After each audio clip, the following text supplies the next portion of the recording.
नमस्कार. Art of कुकिंगमध्ये तुमचं सगळ्यांचं मनापासून स्वागत आहे. कधी कधी जेवण बनवायचा कंटाळा येतो आणि काहीतरी चटपटीत खाण्याची इच्छा होती. अशी ही पोटभरीची रेसिपी रसम वडा आपण नक्की ट्राय करू शकतो. तर खायला हा रसम वडा अगदी छान लागतो. इडली आणि वड्याला सुद्धा हे रसम वडे मागे टाकतील एवढे हे वडे खुसखुशीत खायला छान लागतात. आतापर्यंत आपण ज्या रेसिपी बनवलेल्या आहे त्या सर्व रेसिपी साध्या सोप्या आहे. त्याचप्रमाणे ही रेसिपी सुद्धा साधी सोपी आहे. ही रेसिपी अगदी झटपट बनून तयार होते आणि खायला तर हा रसम वडा अगदी भन्नाटच आहे. आणि तुम्ही माझ्या चॅनलवर नवीन आले असाल तर माझ्या चॅनलला सबस्क्राईब करा आणि व्हिडिओला लाईक करा. चला तर रेसिपीला सुरुवात करूया. तर सुरुवातीला आपण वडी बनवण्यासाठी डाळ ही मोजून घेणार आहे. तर येथे मी उडदाची डाळ ही 1.5 कप मोजून घेतलेली आहे. तर येथे आपण हे वडे फक्त उडदाच्या डाळीचे नाही तर यामध्ये 2 चमचे मुगाच्या डाळीचा सुद्धा वापर करणार आहे. यामध्ये आपण मुगाच्या डाळीचा वापर केल्यामुळे हे वडे खुसखुशीत होतात. यानंतर आपण यामध्ये 2 चमचे तांदूळ घालून घेणार आहे. तांदूळामुळे वडे हे छान कुरकुरीत होतात आणि तेलकट अजिबात होत नाही. तर आता ही डाळ आपल्याला 2-3 वेळेस स्वच्छ पाण्याने धुवून घ्यायची आहे.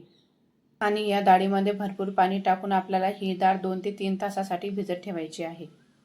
आणि तुम्ही सकाळच्या नाश्त्याची तयारी करत असाल तर ही डाळ तुम्ही रात्रभर भिजायला ठेवली तरीही चालेल. आणि या डाळीमध्ये भरपूर पाणी टाकून आपण ही डाळ 2 ते 3 तासासाठी भिजायला ठेवून देऊ. तर येथे मी 1 वाटी तुरीची डाळ घेतलेली आहे. तर हा रसम मी तुरीच्या डाळीपासून बनवणार आहे.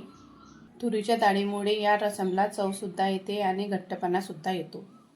आणि ही डाळ सुद्धा आपल्याला स्वच्छ पाण्याने 2 ते 3 वेळेस धुवून घ्यायची आहे. तर येथे मी ही डाळ धुवून घेतलेली आहे. तर येथे मी कुकरमध्ये पाणी गरम करून घेतलेलं आहे आणि त्यामध्ये आपण धुवून घेतलेली डाळ टाकून घेऊ. आणि यामध्ये मी छोट्या आकाराचे 2 टोमॅटो कट करून घेतलेले आहे ते सुद्धा टाकून घेऊ. आणि यामध्येच आपण चिमूटभर हिंग टाकून घेऊ. तुरीची डाळ ही पचायला जड असते त्यामुळे आपण यामध्ये हिंग वापरणार आहे. आणि कुकरला झाकण लावून आपण कुकरच्या 3 ते 4 शिट्ट्या काढून घेऊ. कुकरच्या 3 ते 4 शिट्ट्या होत आहे तोपर्यंत आपण एका वाटीमध्ये थोडी चिंच टाकून घेऊ. आणि यामध्येच आपण थोडा गूळ सुद्धा टाकून घेणार आहे. म्हणजे हा रसम आपल्याला चिंच गूळ वापरून करायचा आहे.